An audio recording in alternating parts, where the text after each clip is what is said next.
I made two mental notes. First mental note was, what kind of place is this? Second mental note was, I would never invite my family to graduation.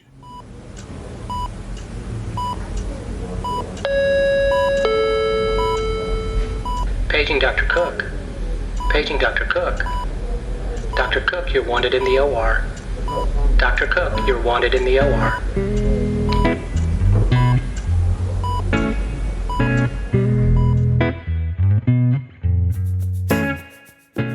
Welcome to the Prescription for Success podcast with your host, Dr. Randy Cook.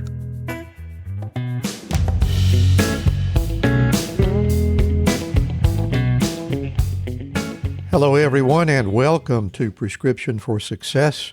I'm Dr. Randy Cook, your host for the podcast, which is a production of MD Coaches, providing leadership and executive coaching for physicians by physicians. To overcome burnout, transition your career, develop as a leader, or whatever your goal might be, visit MD Coaches on the web at mymdcoaches.com because you're not in this alone. And don't forget that CME credit is available when you listen with us. Just look for CMify in the show notes to learn how. My guest today is an otolaryngologist in private practice in Central Tennessee. She has some very interesting ideas on how we might change the culture of medicine, especially with respect to medical education.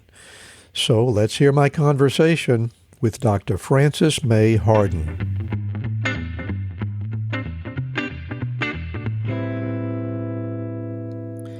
I have a really interesting guest today, and I'm looking so forward to the conversation.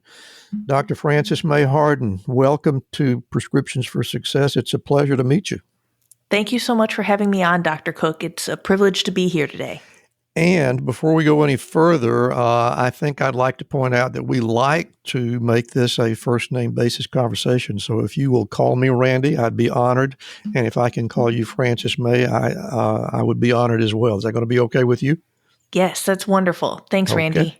That's what we'll do. Well, Frances Mei, as we always do, we like to start at the beginning, and that is with your origin story. You were born in Chicago, as I understand. An only child. So tell us a little bit more about your family. Absolutely. So I did have a very unique upbringing. I was born and raised in Chicago, only child, but in addition to my two parents, I also lived with both grandmothers, maternal and paternal. And we all lived in the same condo across multiple condo units. And so what an unusual, way to grow up, kind of sprinting between condo units and things like that. But both of my grandmas had their own units. My maternal grandmother really only spoke Shanghainese. Wow. She came over to the U.S. in her 70s. And my mom came to the U.S. at 40. And then she had me at 42. So I did really have this unusual upbringing in multiple ways. Of course, the family structure, number one. Number two, my first language was Shanghainese at home, which is what my mom and Abu spoke. So until I went to school and kind of, showed up for class with kind of an unusual, kind of garbled English and Shanghainese vocabulary, I wasn't really fully speaking English until then. That's really interesting. Well, now tell me some more about that. You would have been about, 5 or 6 years old? Mm-hmm. And that's really when you began to develop your English? Yes. And that's when I had to switch to full-time English because exactly, I just learned at home from listening to my mom and Abu talk, and there are hilarious home videos of that because there's like a 3-year-old girl sprinting around, totally unintelligible. It's such a mix too that I can't even understand. I'll be darned. Like, of course, like all moms, my mom did. But your English sounds so native, so Midwestern. Do you have any explanation for that, or do you just have a talent for language? What do you think? I had a significant lisp when I was younger, and what's so funny, I appreciate you saying that because I had such a chip on my shoulder about the lisp until a few years ago, when I brought it up to friends. They were like, yeah, I don't hear it. I think you've just been really worried for a couple decades for no reason. But in middle school, that's really when it came up. I spent a little bit of time with speech, and I see.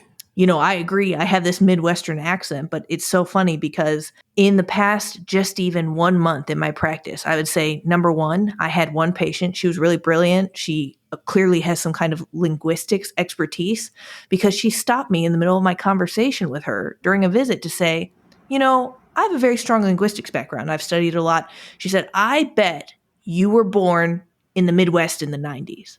And I said, oh, yeah. I was like, that's pretty good. I was like, that's true. And she was like, that's not really meant as a compliment. And I was like, oh my gosh, because I was, some of the vernacular that I use can be more casual, which obviously is kind of like a millennial trait. And so it was so funny. She had me just like rolling laughing. But then on the flip side, because again, this is interesting about language, I am half Chinese, but my voice sounds like this, which agreed, I'm born and raised Chicago, pretty Midwestern sounding.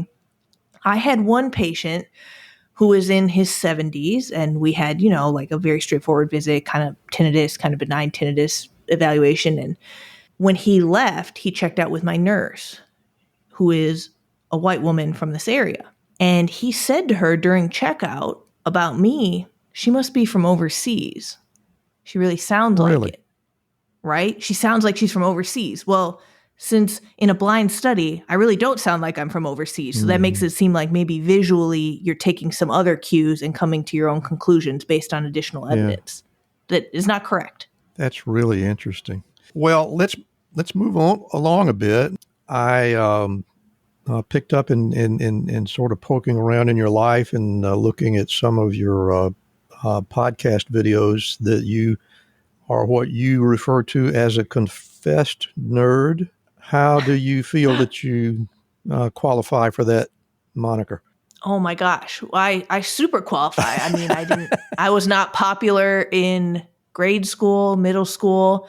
When I was 13 years old is when I left home. I haven't lived in Chicago since then, but I went to the Illinois Math and Science Academy, where I was 13 years old and entering as a sophomore. And I actually really did feel at home for the first time there, where, like, admittedly, it was all nerds, like 100% of the student population. It really was such a special place for people who valued like pretty unconventional things. I very much remember like the coolest kids in school, truly like coolest, most popular, had legends about them. They could solve Rubik's Cubes the fastest, and they could do a 2x2, a 3x3, 4x4, 5x5.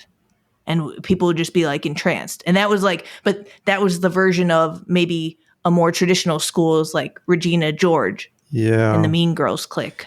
That's really interesting. And I'm fascinated to the point that I really want to know more. And I want to make sure I use the right vocabulary. It sounds to me like you're telling me that at some point in your early to mid-childhood, you felt like you didn't belong, you didn't fit, something wasn't right, or how did it come about that you and your parents felt that you'd be better off in a different sort of educational environment? I think that everything I'd done even to that point was all leading to that, in terms of, my parents had already had me skip a grade when I was younger, which is how I ended up there so young. They had me in a variety of gifted programs. I was doing Chinese school on weekends. I was a competitive pianist in the Chicago circuits. I was a U.S. Naval Sea Cadet. I just think that there was nothing typical about my childhood. So there wasn't any kind of specific transition. I had looked at multiple Catholic high schools in the Chicago area, and that was kind of my backup plan. But I do think that in terms of when this opportunity arose, which is that the Illinois Math and Science Academy provides like just such an incredible quality of education and opportunity. Many of the professors were PhDs and Nobel Prize winners. So the opportunity to go and live with them, and it's state funded, by the way, was just unmatched. It wasn't really a question because my parents thought this will set you up for success in the future. And I was excited to try something new. And, I already loved STEM prior to going to the Illinois Math and Science Academy. So I gather, again, once you were there, you felt pretty much like you were right at home. Right. And an example of something that was closer to fitting in, but still not fitting in, is that when I was in 7th grade, I started taking community college classes in town. To get into IMSA, you have to take the SAT in 7th grade. You have to take a bunch of freshman year equivalent science classes so that you've already met those requirements. And so I was going to community college, and I loved I took biology, psychology, several courses like evenings and weekends. Of course, I didn't fit in because the ID card is just hilarious. Like, I'm 11 years old. I'm wearing an Old Navy quarter long sleeve T-shirt. I look like a child. I've got visions but of young Sheldon here. yeah. Yeah. So, I really did have a sincere love of the material. So I enjoyed my time there. People were nice to me. Like, no one like bothers a 11-year-old like at community college. So it was no problem. Well, let's talk about the next big step, which I think is really astounding. You matriculated at Notre Dame University at age 16. Mm-hmm. Whose idea was that? Well, that was just the natural progression. So I skipped freshman year. Then I did sophomore, junior, senior years at IMSA, and I was just 16 when I graduated. Mm-hmm. So, of course, went straight into college. So no additional grades were skipped or anything like that. It was just like very natural. Like, I graduated as a senior, and then I moved into my dorm. And, at the time, here's what's interesting, and I think it says a lot about how I was raised. I felt very good about it, and I didn't know that there was really much unusual about it. Like, I really didn't. I guess I maybe thought, oh, I'm a little younger, but proportionately maybe like 6 months younger than some people or things like that. But in reality, I was substantially younger than most people, of course, and I was the youngest student ever at the time. And, what's so funny, I do like to kind of look back on my life and reevaluate these things, but I think that this story illustrates it best. So when I showed up to orientation, I was in Breen Phillips Hall. I was so excited. But certainly like pretty nervous. And again, this was a different type of student culture than the Illinois Math and Science Academy had. So I'm just kind of staying cool. Didn't know anyone there, so I'm just keeping to myself. Well, by the end of orientation, the first day, there was this rumor going around that I was a foreign exchange student from Korea. No. And then I didn't speak any English, by the way. And when I heard that, because someone approached me and they were like, oh, hey, like, you don't know any English, like, you're an exchange student. And I was like, what? I was like, that's not the case. Like, what do you even mean? Like, this is so strange. And they're like, oh, yeah, that's like what everyone said. Like, that's why you were just kind of sitting weirdly and quietly by yourself. And what's incredible is, so think back, like, not only was that rumor started from nothing other than probably my physical appearance, but it was so believable that it actually took off. Like, it took multiple days to unravel this rumor. Wow. And to like convince people, oh no, like, again, I'm just from Chicago. My English is fine. It's like, don't worry about it. It took days to convince people otherwise. That's hilarious.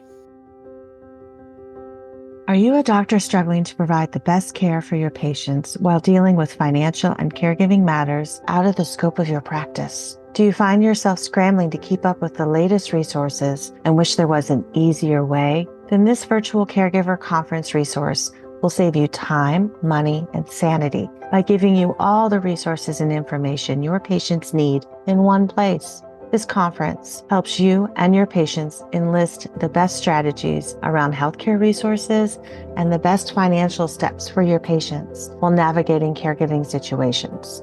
You don't have to go home feeling frustrated and helpless because you couldn't connect your patients with the best services. Find out more at jeanniedoherty.com or click in the link in the show's notes. You don't want to miss this caregiver resource. We'll get back to our interview in just a moment, but first, I'd like to share a message from Navigate. After spending years in the financial sector, Navigate has met lots of clients with all kinds of student loan issues. They were confused, they were overwhelmed by the doublespeak and the overly complex forms, and especially the deliberately misleading statements from loan servicer representatives. Navigate recognized the chaos in the student loan industry and immediately brought clarity and real solutions. If you'd like to flip the script on student debt, visit www.flipthescript.loan/MD-coaches to schedule a call with Navigate. They'll tailor a plan specifically for your unique situation and work with you until the loan is paid off. What do you have to lose besides the stress of student loan debt? Hi, I'm Rhonda Crow, founder and CEO for MD Coaches. Here on RX for Success, we interview a lot of great medical professionals on how they grew their careers, how they overcame challenges, and how they handle day-to-day work. I really hope you're getting a lot of great information. But if you're looking for an answer to a specific problem, management or administration challenge, or if you're feeling just a bit burnt out, like maybe you chose the wrong career, well, then there's a faster way to get the help you need. No, it's not counseling, it's coaching. RX for Success is produced by MD Coaches, a team of physicians who have been where you are. I know you're used to going it alone, but you don't have to. Get the support you need today. Visit us at mymdcoaches.com to schedule your complimentary consultation. Again, that's mymdcoaches.com, because you're not in this alone. We'll get back to our interview in just a moment, but right now I want to tell you a little bit about Physician Outlook. If you haven't discovered this remarkable magazine, please do so very soon. It was created by physicians, for physicians, to showcase the intersection between clinical and non-clinical interests, whether it's writing, painting, cooking, politics, and dozens of other topics. Physician Outlook gives a physician perspective. It's available online and in print. It's really unique among physician lifestyle magazines. And like the Prescription for Success podcast, Physician Outlook amplifies the voice of any physician who has something to say. It also engages patients who still believe in physician-led, team-based care. And Prescription for Success listeners can get 3 months free when you enter our promo code RX for Success and select the monthly option at checkout. That's a really great deal on this stunning publication. And now let's get back to today's interview. I'm going to switch us to a quote that I picked up from season 1 of your podcast, where you said there's something fundamentally wrong with the culture of medicine and how we educate doctors. I want to fix that. So can you identify the point where you became aware that that was something that we ought to be talking about? Mm-hmm. Yes, thank you. So this is very interesting. And as I said, I do have great interest in this. So I've kind of been walking back through the years, through this timeline myself, kind of to answer some of these questions. What's interesting is that I can say authentically that I ignored a lot of signs long before I ever outwardly or consciously knew something was wrong. And I think a lot of people in medicine do that. Why? Because I was so excited. I was extremely passionate about medicine and surgery. I was excited to be there. I was like showing up every day, very pumped to be at work and to learn and do this work. So I'd like to just start by sharing 2 quick examples of things that I ignored at the time, and then, get more into when it became impossible to ignore. And let's so roll. Yes, thank you. So in medical school, as a 3rd year, I started my clinical rotations. I started on OB-GYN, which I loved every single rotation I did during my 3rd year of medical school, which that's for another day. But on OB, I watched this case that a fellow had conducted in the OR. And of course, I'm green, like very brand new. It was laparoscopic. I stood on the back wall and watched and just tried to be, kind of oriented. At the end of the case, this fellow, who I had just been watching for a couple days, this was a woman in her 30s. She had a very gentle manner. One of the residents had told me, she has a husband and a couple kids at home. So I knew those facts about her. That's everything I knew about her. Then she did a case. After the case, we all rolled the patient to the PACU, and I was standing there near the patient when I saw the attending right around the corner just absolutely screaming at her. He was like, I don't know what's wrong with you. You're an idiot. You messed up the whole case. Like everything you did, just insanely terrible, all this stuff. And she's standing there just crying. And I kind of pretended not to see. And, I even saw her later. She was crying. And I remember thinking, I had this brief moment that was like, man, that woman. And at the time, I was in my early 20s. So to me, this is as grown as anyone's going to be. So I was thinking, this is a grown woman in her 30s. She has a family at home. Like this woman is responsible for a family. And she seems, again, perfectly. I've watched her for 2 days at work. Definitely doesn't seem to be anything necessarily wrong with her.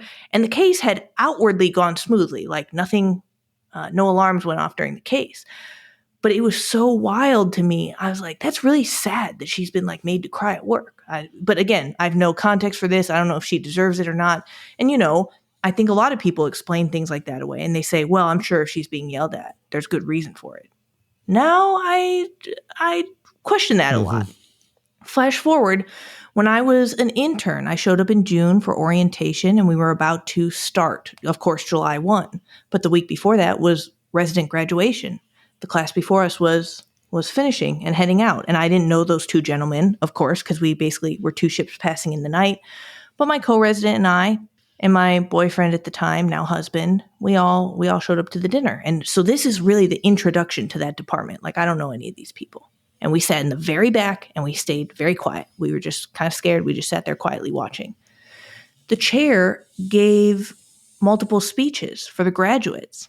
His first speech was for graduate A, whose wife, young children, and parents were all in the front of the room, of course, very proud. And it was scathing. It was scathing. He was like, none of us thought you'd actually graduate, but somehow you did. Wow. And he'd be like, you were never very good at anything, although you were a nice person, I guess, which counts for something. But like, research-wise, not impressive. Case-wise, like, I guess you got there, but like, whatever, man. You somehow, like, you eked it out. Like, okay. And it was one of the most horrifying things I've ever seen in my life. I was watching his family in the front row when that speech happened. Next guy, graduate B, goes up on stage. Graduate B's up. He gets a speech from the chair. It was incredible. It was like night and day. He said, you have been an incredible leader. This is how many publications you've done over your 5 years. You've been a prolific researcher. Your hands are good. And again, everyone is acting normally. And I think that that's what tells you a lot, right? The fact that those two speeches can go back to back at graduation, this is public. Their families are there. Their parents, their wives, their kids are there. And no one's like, this is not strange to anyone because I was horrified. So even at the time, though, I just, of course, what are you going to do? I let it go. I thought, what kind of place is this? And then I made two mental notes. First mental note was, what kind of place is this? Second mental note was, I would never invite my family to graduation. And I actually kept true to that because I was horrified. I was like, oh, I can't risk it. Like, I would just, not because of my ego or anything, but because it would actually break my mom's heart into probably a million pieces for someone to publicly give a very mean speech about me like that. So I just figured, okay, this is where we're at. That being said, of course, intern year went on. It went overall very well. I worked very hard. I won Resident of the Year 1 year later at the intern year graduation. And then by second year, we had some leadership, chief resident who was a huge bully. And when I reported all that to the program director at the time, and the assistant program director and the chair and really like all the appropriate venues to the other chief, things like that, it all went nowhere. And so I apologize for interrupting, but I want the audience to understand that this is an otolaryngology residency, right? Okay, Carry on. Yes. Sorry about that. Yes. So this is ENT residency. It's 5 years of ENT the whole time. But by the end of second year, it was obvious. It was undeniable that the system was broken, right? Because like if there's just one bad egg, let's just say that there's just one, which was not even really the case, but there was one chief resident who was terrorizing multiple junior residents, things like that. And you're reporting it through all the normal channels and it goes nowhere. That's really where things started to go off the rails. But now this is really interesting. You had apparently made it through medical school and seen enough of otolaryngology that you had decided that that's what you wanted to do for your career.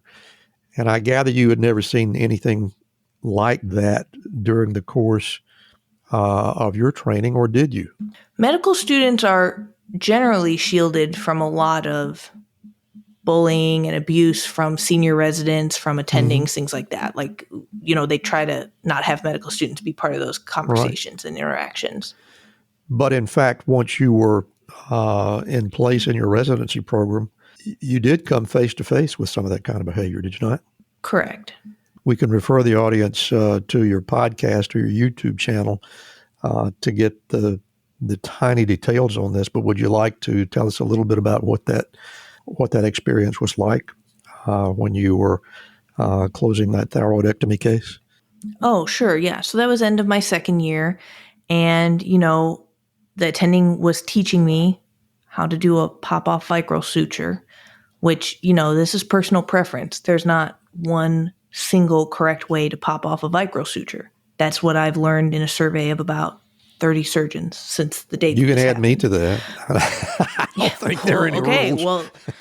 Well, then great. I mean, but that's incredible. But this also goes back to kind of like the culture at the time, because I guess I just want listeners to know, like, I am actually incredibly gullible. That is, I mean, I probably shouldn't say like my weakness is online, but I'm quite gullible. I'm a very literal person, very gullible. Certainly was not a person who would like question these types of things. So like if that attending tells me there's only one way to pop off a vicral suture and this is the correct way, then I'm like, absolutely. How high? Right? Mm-hmm. Like it's that sounds good. I just was having difficulty, I guess, replicating what he wanted. But what happened was, and this is for the step of the thyroidectomy, this endocrine surgery, where you're closing at the end. So the gland is already out. We've already gotten hemostasis. This is where we close the platysmal layers back together. So really, like, this is a one-stitch job. Then you kind of keep going. Then you're going to close the deeper layers and things like that. But this is to close the platysma. And I throw the stitch, and then I go to pop it off. And I'm thinking to myself, right, like, do it right, and I'm trying to think and focus. I didn't do it right.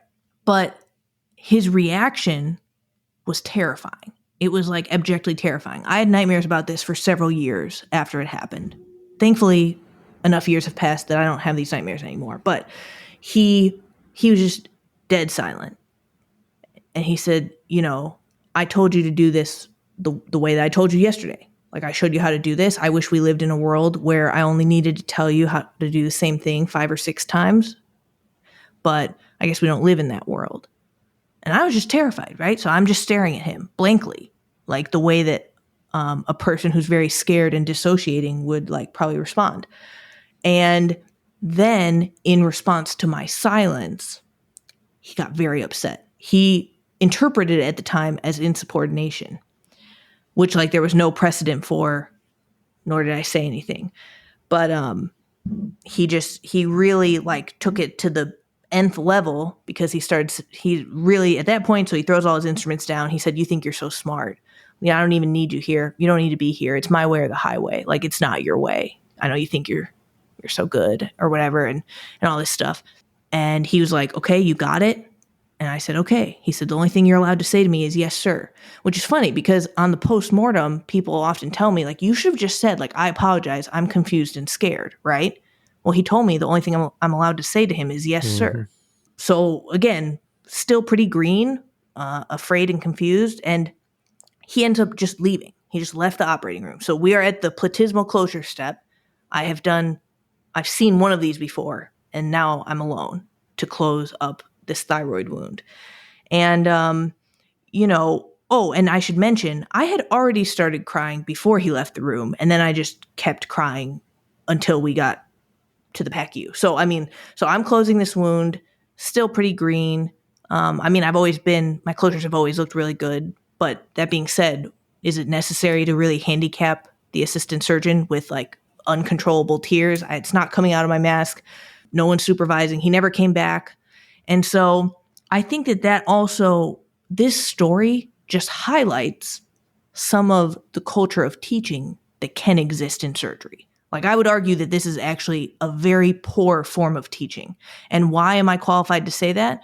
Well, I've actually experienced for decades tons of different forms of exemplary teaching and like leadership. So I actually know what those things look like. And it really knocked me for one when I ended up, by many measures, I've had a fortunate life because it wasn't until residency that I'd seen these really like, deranged by power type of dynamics and poor teaching. I had not seen it before. Well, I have to tell you, as a retired surgeon, I've probably put in millions of sutures on pop-off needles, and I didn't know there was a special way to do it.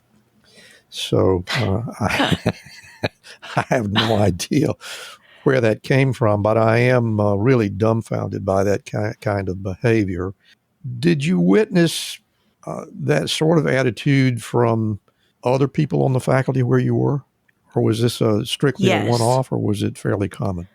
I would say pretty common. Of course, there were a couple more supportive faculty, but in terms of the overall culture, like many institutions and work environments, it's very top down. And so there were like, I think it's funny now. It's a little bit funny now, and I'm sure it'll be funnier to me with additional time and more I'm years. having trouble finding the humor in it, frankly, but do go ahead. Yeah, right, exactly. I'm just trying to be nice about it. It's not that funny, but here's what's like a little bit funny though, is that actually I would say there were 3 major players who all behaved this way and who personally, really traumatized me during my experience. But here's the thing is, one was that chief resident bully, Yeah. right? One was a young faculty attending, and then one was the chair, as I mentioned. So here's what's interesting.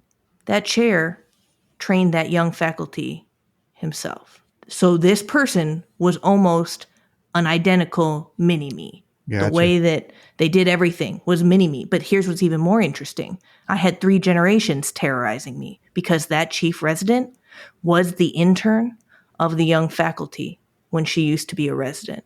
And he used to tell us, like, when he was being horrible to us on rounds, he'd be like, you have no idea how good you have it with me. This is what she used to do to me. She used to bring me in an hour before rounds, make me present every single patient to her alone prior to us rounding with the group. Like, she made my life hell. And you guys have it easy. And, and there'd be like multiple residents like suffering and crying around me. And he'd be like, you guys have it so good. Which I don't doubt that she was as bad of a chief resident as she was an attending. But I think that it's so interesting because I can literally look at this direct lineage of people modeling the behavior that they themselves experienced. Yeah. Well, that gives me a good segue into where I want to go next. You really do have a really nice podcast, videocast, I guess we should call it, called Rethinking Residency. And I gather that it is aimed at exactly that. So why don't you just... I'll give you free rein here. Tell us about Rethinking Residency and what we should think about it. Yes. Well, thank you. And Rethinking Residency is my brand and website that I started 6 months after graduating. It took that long to even feel like a hint of myself at all in terms of like healing after graduation. And that website is meant to be, it's highly like search engine optimized, and it's meant to be a resource. It's there for the acutely distressed resident physician. It's meant to be what I didn't have when I was a resident. And when I was a 4th-year resident, lying on the floor of the hospital basement bathroom, curled up on my side, crying, Googling resident physician suicide, resident physician depression. I mean, there was almost nothing coming up on Google for that. Like, imagine, this is only, a handful of years ago, fewer than 10 years ago. So how little does there have to be out there for even Google searches to not return much of quality? There was like, one ACGME PDF page handout that was like, if you're stressed, take a walk, listen to music. If that doesn't help, like, then you got to tell someone. And I was like, this is not helping. Like, I really, what I needed was to hear that I was not imagining it, that I was not alone, and that there were other residencies doing things differently. Not because that, I can't control other people. I probably couldn't have even changed things at my own program until I was a more senior and chief resident, which is when I did change them because I was a different kind of chief. But, just even to give me the hope, like, no, there are programs where like people do have this basic level of respect for one another, or where resident teaching is supported, or where if a resident asks a question, right? Like as a junior, we sometimes would be asked a question in the OR by the attending, hey, what structure is this? And it'd be a question that's like, well, maybe what is the fascial layer that envelopes this nerve? So that is not a Googleable question. Sure, maybe if you can absorb a textbook and get it in 3 dimensions, right, then you'll get it. But we were young, and so you'd go to a senior resident and you'd ask them. And you'd be like, hey, this attending asked me this question in the OR today. Like, could you help me? Like, I'm sorry to bug you, but could you just tell me? It's in the afternoon. And they would be like, go read a fucking book. And that would be the full answer. Yeah. And that was not an isolated experience. This again is the culture that I was trained in. And do I think that objectively that's going to result in the best or healthiest physicians? I do not. Well, I think you're absolutely right about that. And I'm really astounded to hear that this sort of thing goes on anywhere.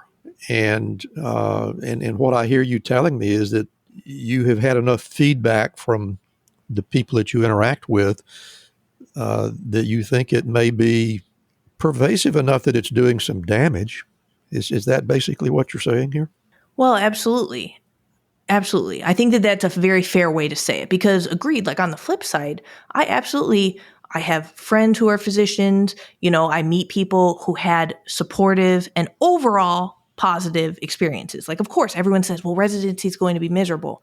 Well, I never had an issue with the sleep deprivation or the anatomy or my notes or the clinical care. To this day, I've never taken a note home from work. I'm actually pretty fast at notes. I type like 110 words per minute. Like, I do fine. But here's what really just bogged me down was just these interpersonal issues and the direct abuse and bullying, which, especially if you're someone who is bothered by maybe like cognitive distortions such as the fallacy of fairness, like residency really it took me and it shook me. And it was like, that is a fallacy. Like, the world is not fair. You can be like an honest person and you show up to work and you care about it a lot and you're dutiful. And that does not equal that you won't be abused. And I don't really agree with that type of world. And importantly, this does tie into the ongoing and worsening doctor shortage because that's a pretty hard sell, I think, to the next generation in terms of, let's say that there's a brilliant young person out there and they're considering medicine, but then they're considering industry, maybe a graduate degree, things like that. Very hard case to recommend surgery to them because if you're a brilliant person who could do other things, and this links back to, a famous quote that I've heard many times, and it was shared with me when I was 20 years old. Somebody was trying to talk me out of surgery because I had decided by 20 when I was doing ENT outcomes research that I was going to do ENT. And he told me, if you can do anything else, then do that. Don't become a surgeon.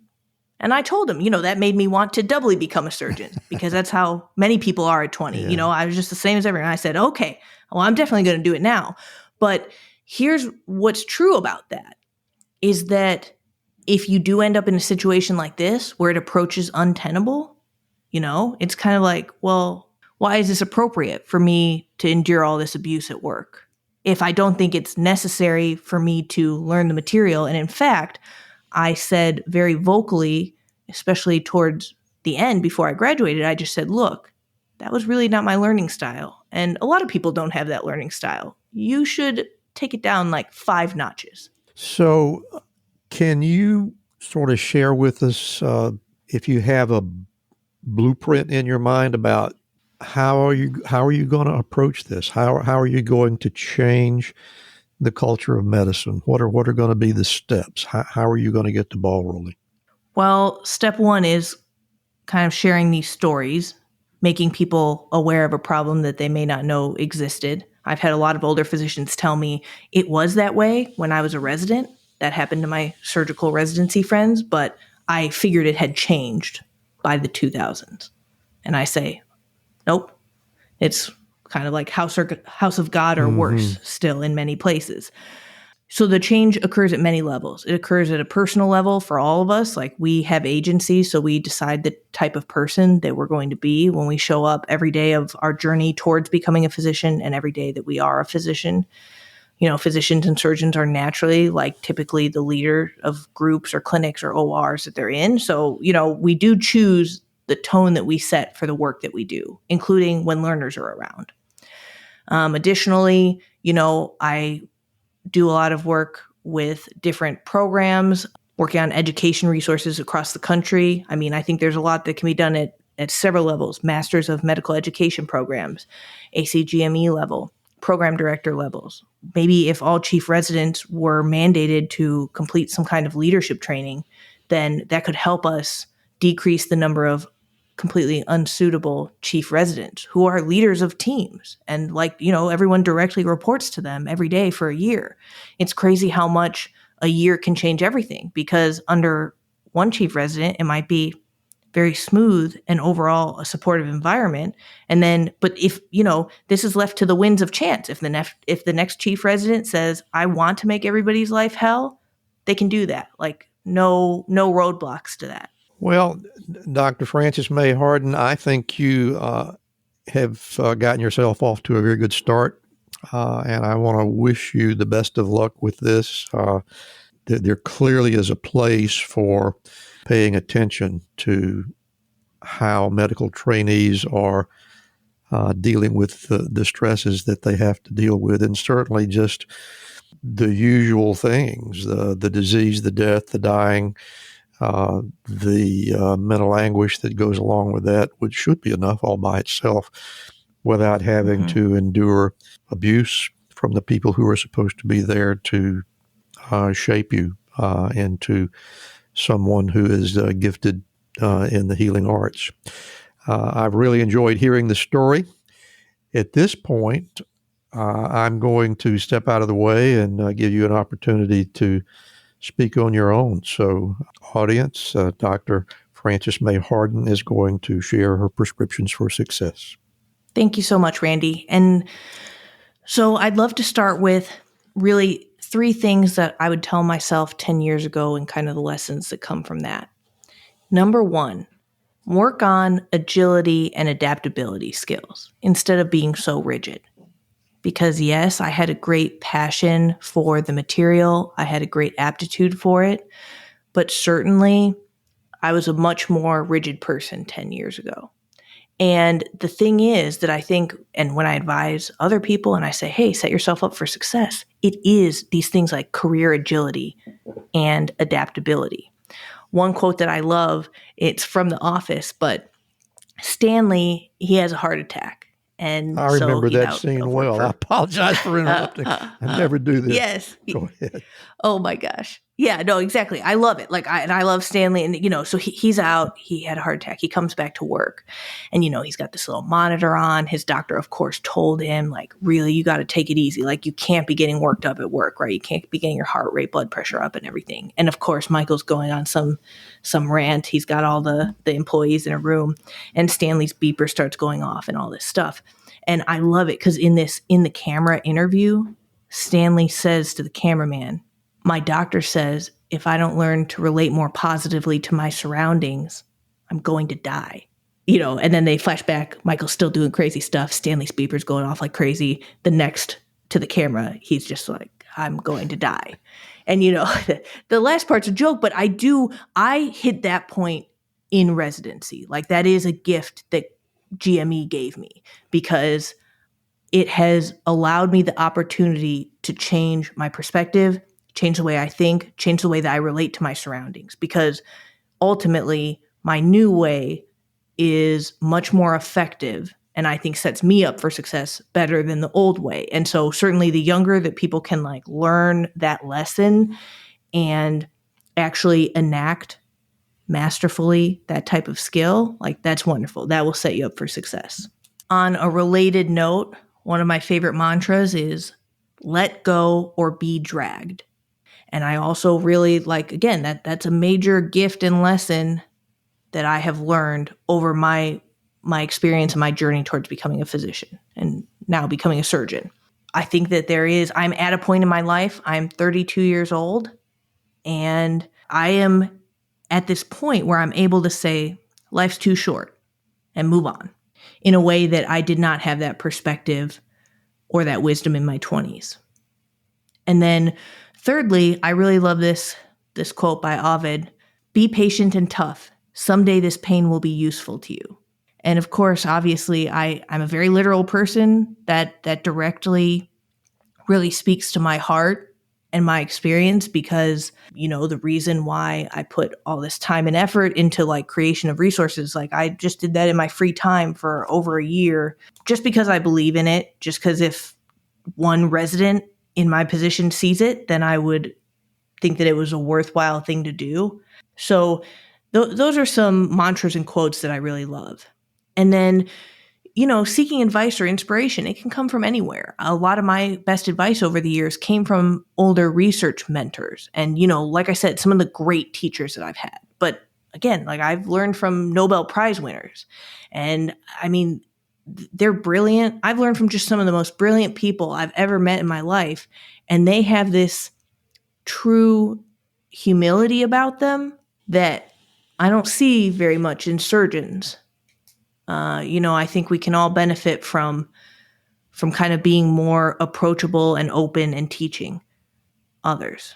And in terms of various sources for inspiration, I certainly really like strategic television shows, things like that. I think of Succession and Game of Thrones, things like that. I learned a lot from both while I was a resident. And so those are my RX for Success tips.